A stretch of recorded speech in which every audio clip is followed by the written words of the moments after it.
In 1875, one of the most important business transactions in the history of the modern world took place. The British government needed to secure control of the Suez Canal, a waterway that had just been completed, connecting the Mediterranean Sea to the Red Sea, cutting the journey to India in half. But they didn't have the money. So they turned to one family, a family that had financed wars, toppled governments, and controlled the flow of money across Europe for nearly a century: the Rothschilds. Within 24 hours, the Rothschild banking house in London loaned the British government £4 million, hundreds of millions of dollars in today's money, and Britain secured its stake in the Suez Canal. This wasn't unusual for the Rothschilds. By 1875, they had been doing this for decades, financing empires, bankrolling revolutions, controlling governments through debt. This is the story of the Rothschild banking dynasty, a family that started in a cramped Jewish ghetto in Frankfurt and became the richest, most powerful financial empire the world has ever seen. A family that financed the defeat of Napoleon, that built railways across Europe, that controlled the gold supply of entire nations. But their story begins not with wealth, not with power, but with survival. This is the Rothschild Empire, the banking dynasty that financed the world. To understand the Rothschilds, you must first understand the world they were born into. Frankfurt, Germany, the year 1744. Europe in the 18th century was not a kind place to be Jewish. For centuries, Jewish communities had been expelled, persecuted, and confined to ghettos, walled sections of cities where they were forced to live separately from Christians. In Frankfurt, the Jewish ghetto was called the Judengasse, Jews' Alley. It was one street, barely 12 feet wide, crammed with over 3,000 people living in just 200 houses. Imagine that for a moment: 3,000 people, 200 houses, one narrow street. The conditions were suffocating. Houses were built tall and narrow, sometimes 5 or 6 stories high, blocking out the sun. Families lived on top of each other. Privacy was impossible. Disease was constant. The street was locked at night. Jews could not leave. They could not own land outside the ghetto. They were banned from most professions: farming, crafts, guilds. They couldn't serve in government. They couldn't attend university. They couldn't even walk in certain parts of the city. On Sundays and Christian holidays, they were locked inside the ghetto entirely. Guards stood at the gates to ensure no one left. If a Jew wanted to marry, they needed permission from the city council, and the council limited the number of Jewish marriages each year to just 12. 12 marriages for a population of over 3,000. This wasn't just discrimination, it was systematic oppression designed to prevent Jewish families from growing, from prospering, from existing. But there was one thing they could do: lend money.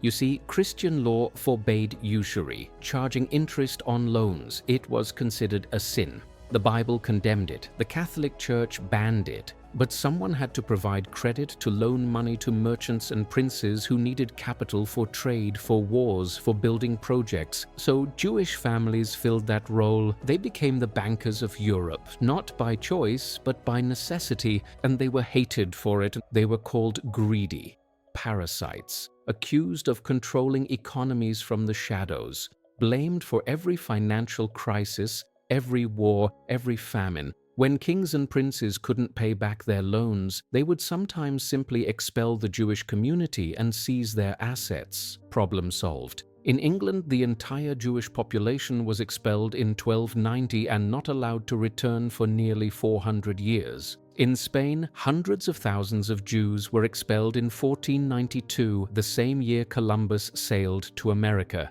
In many German states, Jews were tolerated only because they were useful. They could be taxed heavily, they could be exploited, and when convenient, they could be scapegoated. This was the world into which Mayer Amschel Rothschild was born, and into this world on February 23, 1744, in a cramped house in the Judengasse, a child was born who would change everything. Mayer Amschel's father, Amschel Moses Rothschild, was a small-time moneylender and trader in the Frankfurt ghetto. The family name Rothschild came from the red shield that hung outside their house. In German, Rothschild, red shield. It was a common practice in the ghetto. Since Jews weren't allowed to use German surnames in public records, houses were identified by signs: the red shield, the green shield, the golden lion. They weren't wealthy, far from it. The family lived in a cramped house shared with multiple other families. Sometimes more than 30 people lived under one roof. Rooms were divided by curtains. Multiple families shared a single kitchen, a single well for water.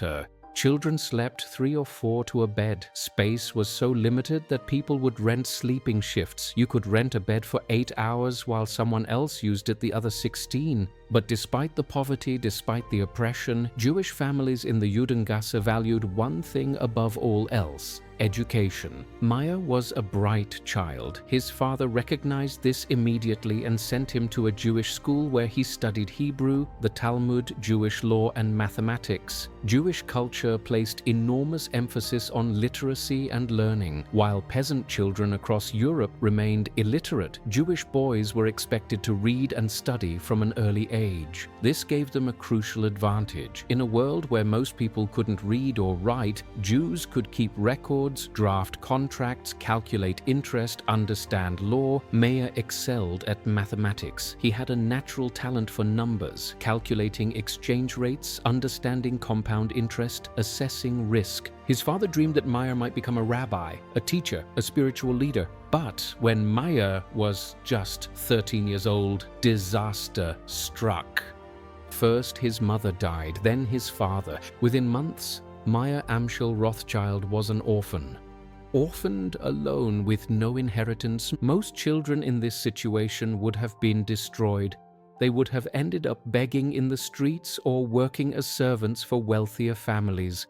But Mayer had something else: intelligence, ambition, and a network. His father, before he died, had connections with other Jewish families involved in trade and banking. One of those connections was Simon Wolf Oppenheimer, a prominent Jewish banker in Hanover, another German city about 200 miles north of Frankfurt. Oppenheimer was one of the most successful Jewish financiers in Germany. He had contracts with the Hanoverian government, he managed funds for princes. He was exactly what Mayer's father had hoped his son might become. Arrangements were made. At age 13, Mayer was sent to Hanover to apprentice under Oppenheimer. For 6 years, Mayer learned the trade, not just basic money lending that he already understood. He learned the sophisticated art of international finance, how to assess risk on large-scale loans, how to manage accounts for governments, how to move money across borders, how to deal with powerful men, princes, ministers, generals. He learned about bills of exchange, the 18th century version of international wire transfers. A merchant in Hamburg could write a bill, and it could be cashed in Venice, Amsterdam, or London through a network of trusted bankers. This required intricate bookkeeping, trust networks, and the ability to operate across multiple currencies and legal jurisdictions. Mayer absorbed it all, and most importantly, he learned something crucial. The real power wasn't in lending money to poor people, it was in lending money to princes. A peasant might borrow 10 florins and pay you back 12, but a prince might borrow 10,000 florins and pay you back 12,000. Same percentage, vastly different profit. And if you loaned enough to a prince, you didn't just make money, you gained influence, access, power. This would become the foundation of the Rothschild Empire. In 1763, at age 19, Mayer returned to Frankfurt. He took over his father's small business, a tiny operation trading in cloth, small loans, basic currency exchange. But Meyer had bigger plans. He began dealing in rare coins, buying and selling antique currency to wealthy collectors. It was a niche market, most bankers ignored it. But Meyer understood something clever. Wealthy nobles were obsessed with collecting rare items, coins, medals, antiques. And if you could provide them with rare coins, you gained something more valuable than money. You gained access. A prince wouldn't meet with a moneylender from the ghetto, but he would meet with an expert coin dealer who had a rare Roman denarius or a medieval florin he desperately wanted for his collection.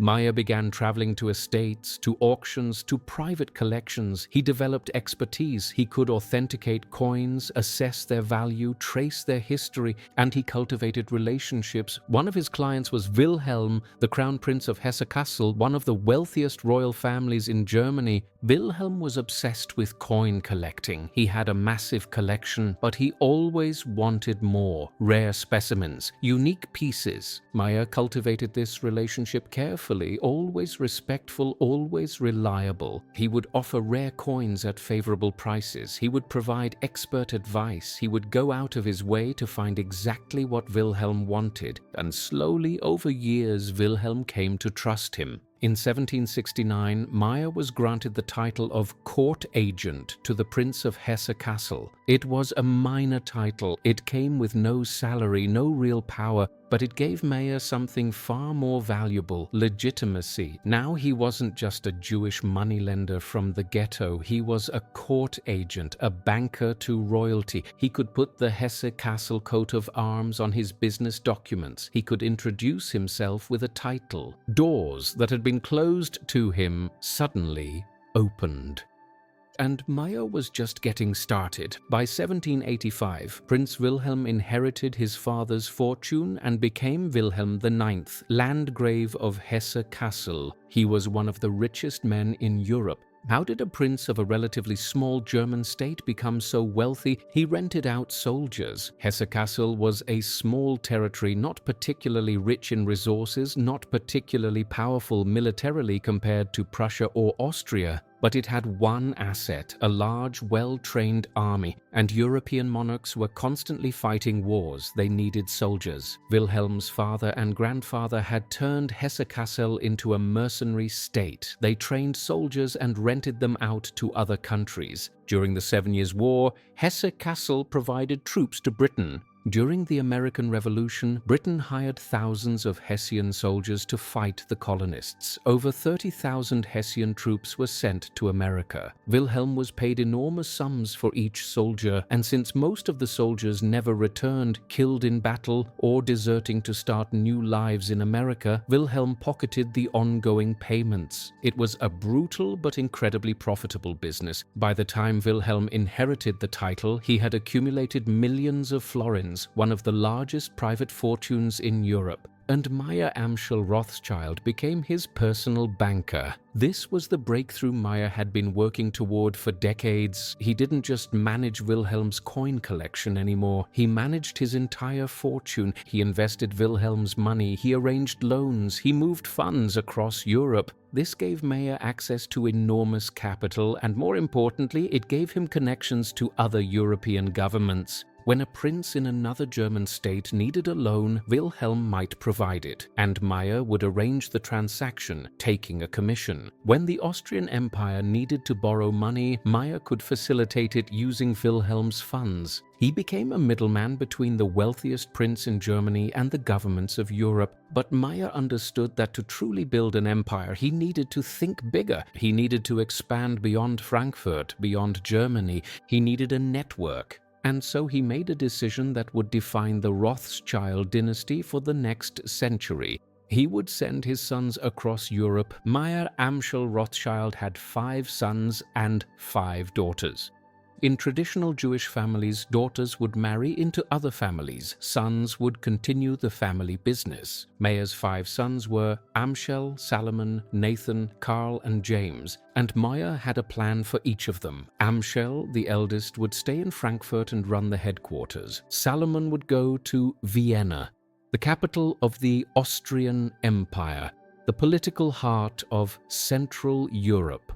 Nathan, the most aggressive and ambitious of the brothers, would go to England, Carl would go to Naples in southern Italy, and James, the youngest, would go to Paris, the financial capital of continental Europe. 5 brothers, 5 cities, 5 banking houses, all operating as one family network. They called themselves the 5 Arrows, and the Rothschild coat of arms still features 5 arrows held together in a fist, representing the 5 brothers united. This wasn't just symbolic, it was strategic. The problem with banking in the 18th and early 19th centuries was speed and trust. Moving money across borders was slow and dangerous. You couldn't just wire money. You had to physically transport gold and silver, which could be stolen. Or you had to use bills of exchange, which required trusting intermediaries. But if you had family members in multiple cities, you could move money almost instantly. Nathan in London could receive a payment and send a letter to Salomon in Vienna, who would then pay out the equivalent amount in Austrian currency. No gold needed to physically travel, just information. And because they were family, they trusted each other absolutely. This gave the Rothschilds something no other bank had: speed. They could transfer funds across Europe in days, while their competitors took weeks or months. And in the world of international finance, speed is everything. By 1806, the Rothschild network was operational, and Europe was about to explode into the largest conflict it had seen in centuries. In 1789, revolution erupted in France. King Louis XVI was forced to convene the Estates General, the French Parliament, for the first time in 175 years. Within months, the French Revolution consumed the country. The king was overthrown. A republic was declared. Nobles were executed by the thousands. In 1793, Louis XVI and his queen Marie Antoinette were beheaded by guillotine in front of cheering crowds. Europe was horrified. Austria, Prussia, Britain, and other monarchies formed a coalition to crush the French Republic and restore the monarchy. The French Revolutionary Wars had begun. They would last for over 20 years, and they would transform Europe. For most of Europe, this was a catastrophe. Millions of soldiers died, entire economies collapsed, trade routes were destroyed. But for Mayer Rothschild, it was an opportunity. Wars are expensive. Armies need to be fed, equipped, transported, and paid. Governments need massive loans to finance campaigns. Mayer had access to Wilhelm's fortune, millions of florins sitting in accounts, earning modest interest. He began loaning this money out to warring governments, Austria, Prussia, Britain, but Mayer did something brilliant. He didn't keep Wilhelm's fortune in one place. He distributed it across his son's banking houses. Some funds went to Nathan in London, some to Salomon in Vienna, some stayed in Frankfurt. This way, no single government could seize it. No single battlefield loss could wipe it out. It was diversification on a scale never seen before, and as the wars dragged on, the Rothschilds became indispensable. But everything changed in 1799 when a young French general named Napoleon Bonaparte seized power in a coup. Napoleon was a military genius. Within a few years, he had conquered most of Europe. By 1806, he controlled Spain, Italy, the Netherlands, and much of Germany. He dissolved the Holy Roman Empire. He placed his brothers on thrones across Europe. Only Britain remained free, protected by its powerful navy and the English Channel. Napoleon tried to destroy Britain economically. He created the Continental System, a trade embargo forcing all European nations under his control to stop trading with Britain. The goal was to strangle Britain's economy. Without trade, Britain would collapse, but the Rothschilds saw opportunity. Nathan Rothschild, now based in Manchester and then London, became a smuggler. He used the family network to move goods in and out of the continent illegally, bypassing Napoleon's blockade. British textiles, wool, cotton manufactured goods were smuggled into Europe through secret ports, hidden ships, bribed officials. European goods, grain, timber, luxury items came back to Britain the same way, and the Rothschilds took a commission on every transaction. They made millions, but this was still small scale compared to what was coming. In 1812, Napoleon made the biggest mistake of his life. He invaded Russia. Napoleon assembled the largest army Europe had ever seen, over 600,000 men from France, Italy, Poland, Germany, and dozens of other territories. It was called the Grand Army. In June 1812, they crossed into Russia. At first, the invasion seemed successful. The Russian army retreated rather than face Napoleon in open battle. The French advanced deeper and deeper into Russia. By September, Napoleon's army reached Moscow. The city was nearly empty. The population had fled, and then, as Napoleon's troops entered, fires broke out across the city. The Russians had burned Moscow to the ground rather than let Napoleon have it. Napoleon waited in the ruins of Moscow, expecting the Russian Tsar to surrender, but the surrender never came. Winter was approaching.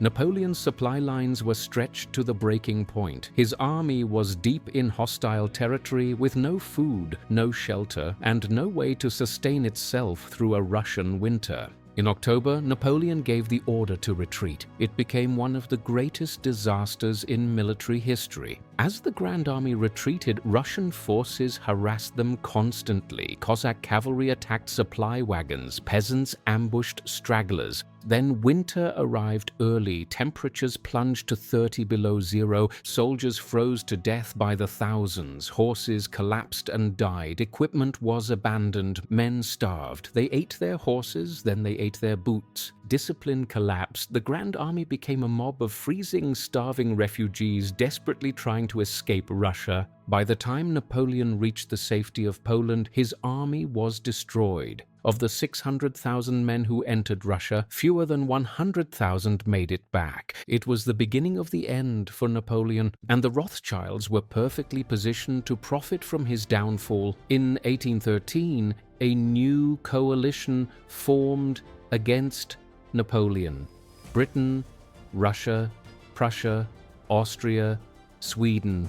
For the first time, all the major powers of Europe were united against France. They needed money, massive amounts of money. Raising armies, manufacturing weapons, transporting supplies across a continent, it all required capital. The Rothschild brothers stepped in. Nathan Rothschild in London arranged loans to the British government, millions of pounds. Salomon Rothschild in Vienna financed the Austrian army. Karl in Naples provided funds to the Italian campaigns. But the Rothschilds didn't just loan money, they moved it. This was their genius. Imagine you're the British government. You need to pay your army fighting in Spain, but your army is in Spain and your gold is in London. How do you get the gold there? You could ship it, but French privateers patrol the seas. One captured ship and you lose everything. You could transport it overland, but that takes months and requires armed guards. Or you could hire the Rothschilds. Nathan Rothschild in London would take your British pounds. He would then instruct James Rothschild in Paris. Yes, even though France was the enemy, James operated there to pay out the equivalent amount in Spanish currency. No gold needed to physically travel, just information passed between brothers. The British army got paid, the Rothschilds took a commission. They did this for every major power. They moved gold, converted currencies, arranged credit across borders. They became the financial infrastructure of the coalition fighting Napoleon. By 1814, Napoleon was defeated. The Allies entered Paris. Napoleon was exiled to the island of Elba off the coast of Italy. Europe could finally rebuild. But the story wasn't over. In March 1815, Napoleon escaped from Elba. He landed in southern France with a small force of loyal soldiers. He marched north toward Paris. The French king, Louis XVIII, brother of the executed Louis XVI, sent an army to stop him. But when the army confronted Napoleon, something extraordinary happened. The soldiers, many of whom had served under Napoleon for years, refused to fire on him. Instead, they joined him. Napoleon marched into Paris without firing a shot. The king fled. Napoleon was emperor again. Europe panicked. The coalition reformed immediately. Britain, Prussia, Austria, Russia all mobilized their armies. Napoleon had one chance: defeat them before they could fully assemble. In June 1815, Napoleon marched north into Belgium with 120,000 men.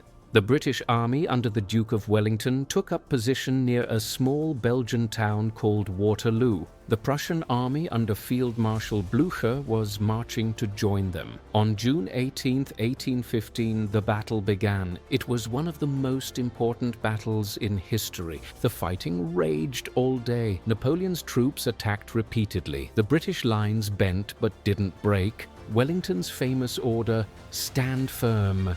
By late afternoon, the battle could have gone either way. Then, at around 4:30 p.m., Prussian forces arrived on Napoleon's right flank. Napoleon's army, already exhausted, couldn't fight on two fronts. His lines broke, his soldiers fled. By nightfall, Napoleon's army was destroyed.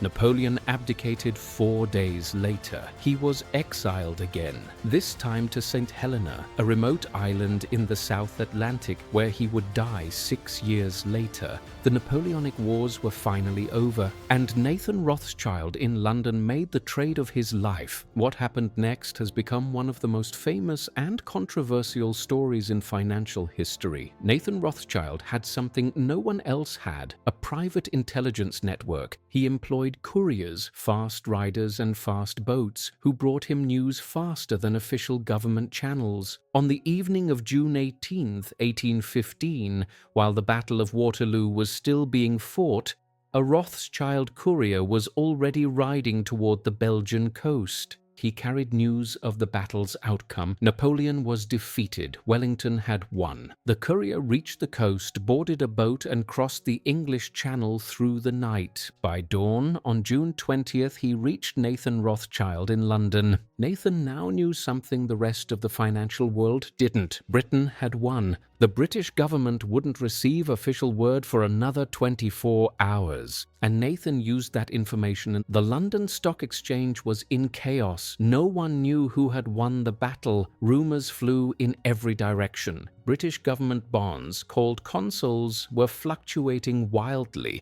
If Britain lost, the bonds would collapse. Napoleon would invade. The government might fall. If Britain won, the bonds would skyrocket. Nathan Rothschild walked onto the floor of the stock exchange on the morning of June 20th. And according to legend, he did something extraordinary. He sold bonds, huge amounts, publicly, aggressively. The traders panicked. If Rothschild was selling, that meant Britain must have lost. Napoleon must have won. Why else would the most informed banker in Europe dump British bonds? The price of consols collapsed. Everyone was selling, desperate to get out before the market crashed completely. And quietly, through agents positioned around the exchange, Nathan bought them all back at rock-bottom prices. Hours later, official news arrived. Britain had won. Wellington had defeated Napoleon. The price of British bonds exploded upward. Nathan Rothschild had just made millions, some estimates say tens of millions, in a single day. It was the greatest trade in history, or was it? Historians debate whether this story is actually true. Some say it's a legend, exaggerated over time. Others say Nathan did make a fortune that day, but through legitimate advanced knowledge, not manipulation. The truth is probably somewhere in between. What we know for certain is this: Nathan Rothschild did have advanced knowledge of Waterloo. His courier system was real. And by the end of the Napoleonic Wars, the Rothschilds were the richest family in Europe. They had financed the defeat of Napoleon, they had positioned themselves at the center of European finance, and now, with peace restored, they were about to expand their power even further. When Meyer Amschel Rothschild died in 1812, 3 years before Waterloo, he left behind a will with one crucial instruction: only male heirs could inherit the business.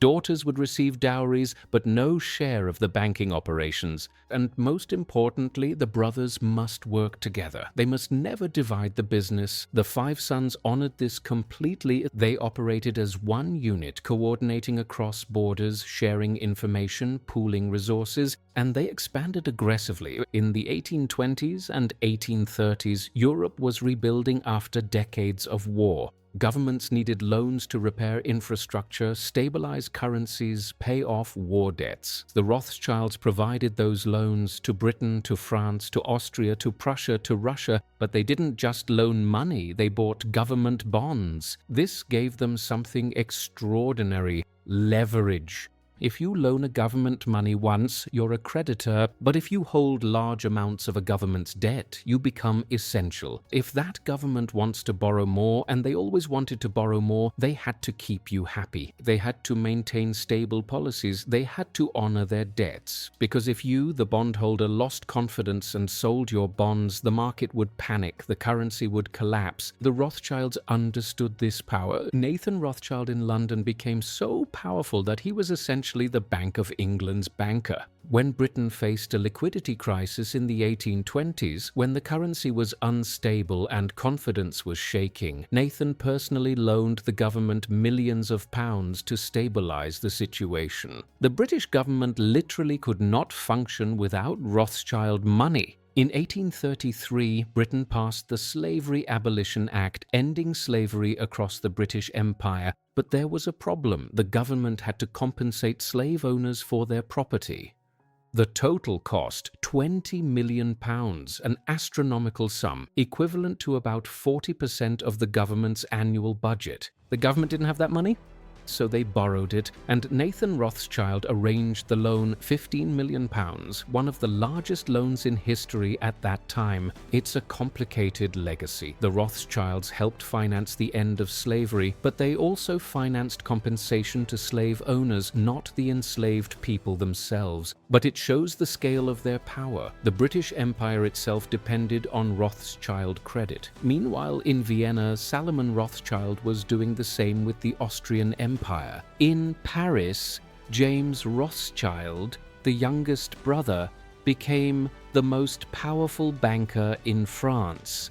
He financed the Bourbon Restoration, then the July Monarchy when that government fell. Kings changed, governments changed, revolutions came and went, but the Rothschilds remained. By the 1840s, they weren't just bankers, they were kingmakers. By the 1840s, Europe was entering a new age. The Industrial Revolution was transforming society: steam engines, factories, mass production, and most importantly, railways. Trains were revolutionizing transportation.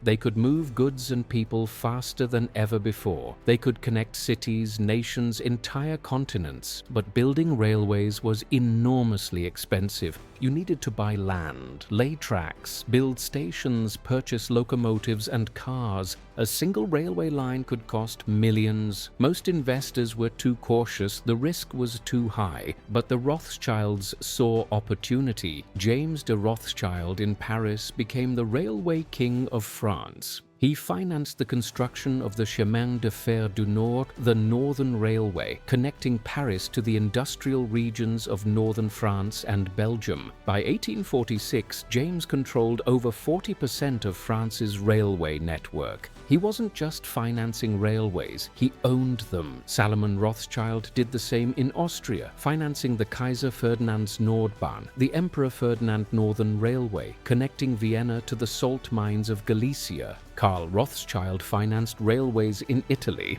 The Rothschilds were literally building the infrastructure of modern Europe, and they made fortunes doing it, but they also faced something they had never faced before: public backlash. In 1846, a financial crisis hit Europe.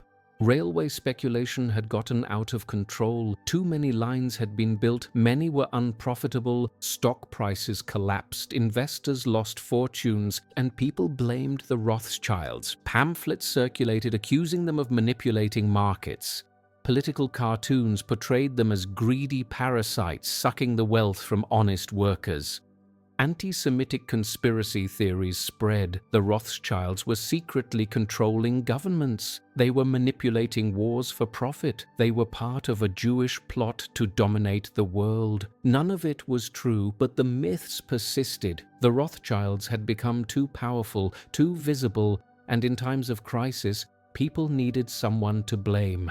In 1848, revolutions erupted across Europe. In France, King Louis-Philippe was overthrown. A republic was declared. In Austria, riots broke out in Vienna. The emperor fled the capital. In Germany, Italy, and Hungary, people rose up demanding constitutional governments, freedom of speech, democratic reforms. For a brief moment, it seemed like the entire European order might collapse. The Rothschilds, as financiers of that order, were in danger. In Paris, James Rothschild's mansion was nearly stormed by angry mobs. In Vienna, Salomon Rothschild had to flee the city temporarily, but the revolutions ultimately failed. Conservative governments reasserted control, order was restored, and the Rothschilds once again remained. But the world was changing. The age of absolute monarchy was ending. The age of nationalism, democracy, and industrial capitalism was beginning, and the Rothschilds would have to adapt. By the 1860s and 1870s,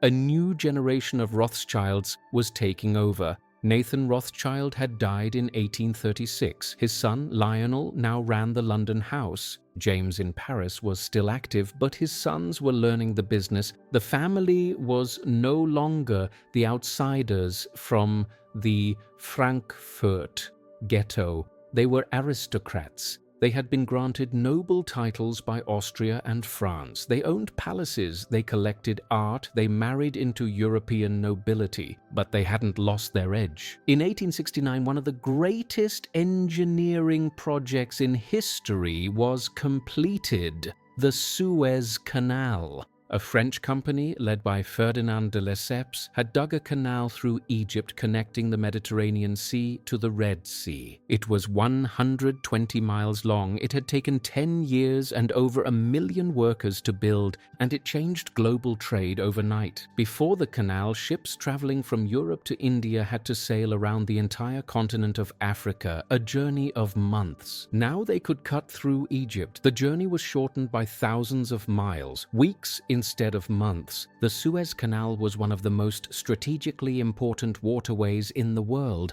and Britain didn't control it. France owned about 44% of the Suez Canal Company. Egypt owned the other 56%, but by 1875, Egypt was in financial trouble. The Khedive, Egypt's ruler, technically subject to the Ottoman Empire but effectively independent, had borrowed vast sums to modernize Egypt. He had built palaces, modernized the military, funded public works. But Egypt's economy couldn't support the debt. The Khedive was on the verge of bankruptcy. In desperation, he decided to sell his shares in the Suez Canal. France was obviously interested. If France bought Egypt's shares, they would control the canal entirely. But Britain couldn't let that happen. The Suez Canal was the lifeline to India, the jewel of the British Empire.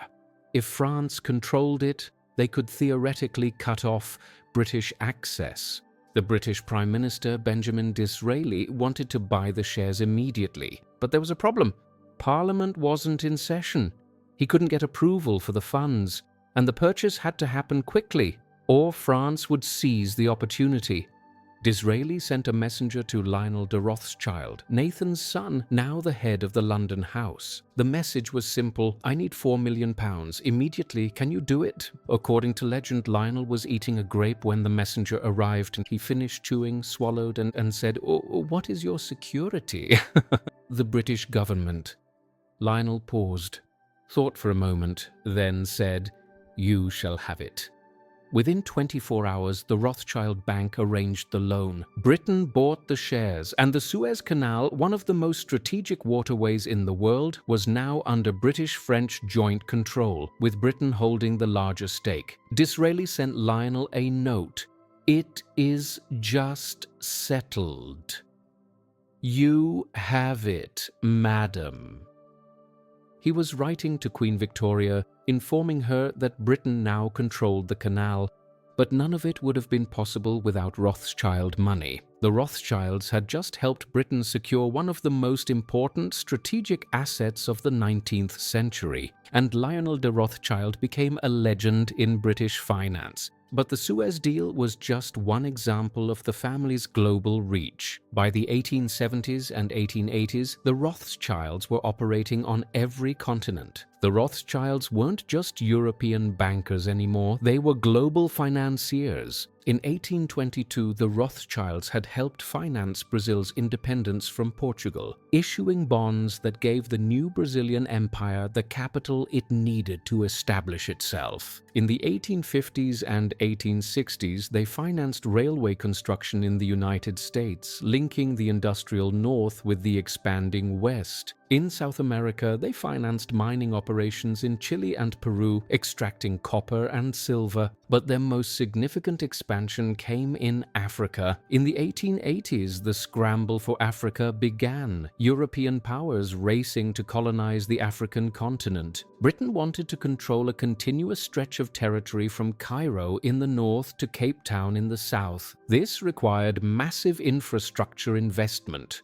railways, telegraph lines, mining operations, and the Rothschilds financed much of it. One of their most important relationships was with Cecil Rhodes, the British imperialist who dreamed of painting the map of Africa red for the British Empire. Rhodes was a complex figure. He was a businessman, a politician, and an imperialist who believed in British racial superiority and the civilizing mission of colonialism. He founded the De Beers Diamond Company in South Africa, which came to control over 90% of the world's diamond production, and the Rothschilds were his primary financiers. In 1887, the Rothschilds helped Rhodes consolidate the diamond mines of South Africa under De Beers' control. They loaned him millions of pounds. In return, they received shares in De Beers and a seat on the board. The relationship was mutually beneficial. Rhodes got the capital he needed to expand. The Rothschilds got access to one of the most profitable industries in the world, but it came with a moral cost. The diamond mines were worked by African laborers under brutal conditions. Thousands died in the mines. Workers were paid almost nothing while Rhodes and his investors made fortunes. The Rothschilds, as major financiers of this system, bear some responsibility for that exploitation. It's important to acknowledge this. The Rothschild fortune wasn't built purely on financial genius, it was also built in part on colonialism, exploitation, and systems of oppression. This doesn't make them unique. Most European fortunes of the era were built the same way, but it's a part of their legacy that can't be ignored. Meanwhile, the family continued to expand into new industries. They invested in oil production in Russia and the Middle East. They financed the construction of the Paris Metro, the underground railway system that still operates today. They owned vineyards in France. Chateau Lafite Rothschild, one of the most prestigious wineries in the world, has been owned by the family since 1868. They collected art on a scale never seen before. Rothschild palaces in Vienna, Paris, London, and Frankfurt housed some of the greatest private art collections in history. Paintings by Rembrandt, Vermeer, Rubens, sculptures, rare manuscripts. The Rothschilds had become not just financial titans, but cultural patrons. By the 1890s, the Rothschild name was synonymous with wealth and power. People spoke of being rich as a Rothschild. Estimates of the family's wealth varied wildly, but some historians believe that at their peak, around 1900, the Rothschilds controlled wealth equivalent to over $350 billion in today's money. More than any single family before or since, but with great wealth came great suspicion. And as the 19th century ended and the 20th century began, that suspicion would turn into something far more dangerous. By the late 19th century, the Rothschilds had become the subject of countless conspiracy theories. It started with political cartoons and pamphlets accusing them of manipulating governments and starting wars for profit. Some of this was based on reality. The Rothschilds did finance governments and they did profit from wars, but the accusations went far beyond that. Anti-Semitic writers began claiming that the Rothschilds were part of a secret Jewish cabal trying to control the world. In 1846, a French socialist named Georges D'Ayenville published a book claiming the Rothschilds were the kings of our epoch, who manipulated stock markets and controlled governments through debt. In the 1860s and 1870s, more extreme versions appeared, claiming the Rothschilds were part of a Jewish conspiracy to destroy Christian civilization. These weren't fringe theories. They appeared in mainstream newspapers and magazines across Europe. In 1905, a Russian secret police document called The Protocols of the Elders of Zion was published. It claimed to be the secret minutes of a meeting of Jewish leaders planning to take over the world. It was completely fake, a forgery created by the Russian secret police to justify anti-Semitic policies. But the document specifically mentioned the Rothschilds as key players in this supposed conspiracy. The protocols spread across Europe and eventually to the United States. It was translated into dozens of languages. Henry Ford, the American automobile manufacturer, published excerpts in his newspaper, The Dearborn Independent, in the 1920s. Even though the document was repeatedly proven to be a forgery, people continued to believe it. Because the Rothschilds were Jewish, wealthy, and powerful, they became the perfect scapegoat. When economies struggled, people blamed the Rothschilds. When wars broke out, people claimed the Rothschilds had orchestrated them for profit. When financial crises hit, the Rothschilds were accused of manipulating markets. The family largely ignored these attacks. They rarely responded publicly. They valued privacy and discretion, but the conspiracy theories persisted, and they would have tragic consequences. On June 28, 1914, Archduke Franz Ferdinand of Austria was assassinated in Sarajevo. Within weeks, Europe erupted into the largest war the world had ever seen. Austria-Hungary declared war on Serbia. Russia mobilized to defend Serbia. Germany declared war on Russia. France, allied with Russia, declared war on Germany. Germany invaded Belgium to attack France. Britain, guaranteeing Belgian neutrality, declared war on Germany. Within 2 months, nearly all of Europe was at war. The Great War, what we now call World War I, had begun. And for the first time in their history, the Rothschild family was divided. The family had banking houses in Britain, France, Austria, and Germany, countries now at war with each other. For over a century, the Rothschild network had operated across borders, unified by family loyalty. But now, British Rothschilds were financing the British war effort, French Rothschilds were financing France, Austrian Rothschilds were financing Austria-Hungary. Brothers were literally on opposite sides of the war. It was a devastating fracture, and it marked the beginning of the end of Rothschild dominance. The war lasted 4 years. Over 16 million people died. Empires collapsed. The Austro-Hungarian Empire dissolved. The Ottoman Empire fell. The German Empire became a republic. The Russian Empire was overthrown by revolution. And when the war ended in 1918, Europe was financially devastated. Governments were drowning in debt. Currencies were unstable. Inflation was spiraling out of control. The Rothschilds had financed all sides of the conflict. They had made money from the loans. But the old world they had thrived in was gone. In Russia, the situation was even worse. In 1917, the Bolshevik Revolution overthrew the Tsar. Vladimir Lenin and the communists seized power. One of their first acts was to confiscate all private property, including banks. The Rothschild branch in Russia, one of the family's major operations, was seized by the Soviet government. All assets, all properties, all investments gone. The Russian Rothschilds fled to France and Britain, refugees from the regime they had once financed. In Austria, the situation was almost as bad. After the war, Austria-Hungary was broken apart. The empire became a small, landlocked republic. Hyperinflation destroyed the value of the Austrian currency. Savings evaporated. Bonds became worthless. The Rothschild fortune in Austria, once worth tens of millions, was reduced to almost nothing. Salomon's descendants struggled to rebuild. By the 1920s, the Rothschilds were still wealthy, but they were no longer the undisputed financial power of Europe. New players had emerged. American banks, J.P. Morgan, Goldman Sachs, were now the dominant forces in international finance. The age of the great European banking dynasties was ending, but the Rothschilds' troubles were far from over. On January 30th, 1933, Adolf Hitler became Chancellor of Germany. Within months, he had consolidated power, dismantled democracy, and begun implementing the Nazi ideology. Central to that ideology was anti-Semitism. Hitler and the Nazis blamed Jews for Germany's economic problems, for the humiliation of World War I, for all of Germany's suffering, and they were obsessed with the idea of a Jewish conspiracy controlling the world's finances. The Rothschilds were their favorite target. Nazi propaganda portrayed the Rothschilds as puppet masters, pulling the strings of governments, manipulating wars, controlling economies from the shadows. In 1940, the Nazis produced a propaganda film called Die Rothschilds.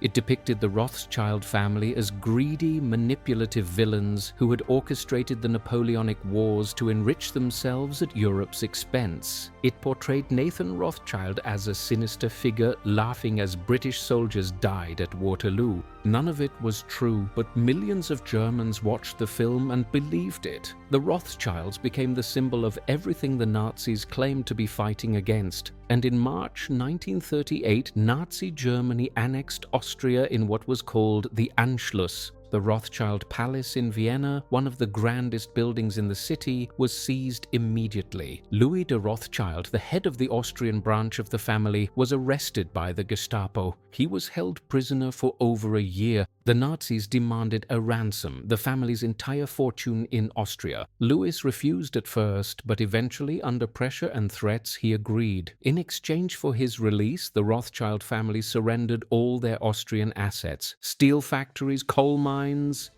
railways, banks, art collections, properties, everything.